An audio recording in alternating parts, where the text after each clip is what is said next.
So off the bat, you can see this is definitely a higher quality knife than this is, but at the end of the day, it really depends on what you want to do. They both have plastic handles. They're both more budget conscious knives. The Shun uses VG10 steel, while this does not. That means the Shun is about a 61 hardness, this is a 58. That means two things. Number one, this is going to be much more resilient to losing its edge, which means that as you cut with it, it's going to hold that edge for a lot longer before it needs sharpening or honing. But the opposite side of the coin is that since it's harder, it's also more brittle, which means you need to be using your best knife skills the way you should be anytime when you use this knife. The other thing that I really like about Shuns, especially all the Shuns actually, is they have a lifetime warranty, just like the Victorinox does, but all Shuns also come with lifetime free sharpening.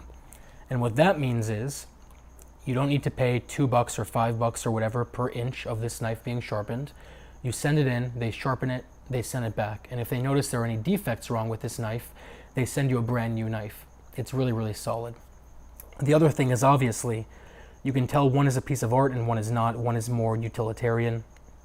I feel that in terms of the differences in price, it really depends on what you want. I think that after a while, just the sharpening being free alone, you're going to be keeping these for the rest of your life. These you're going to throw away and buy new ones.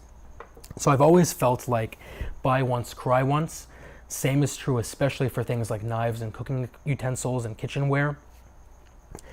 If you're willing to spend a little bit more money, you can have this gorgeous piece of art of a knife.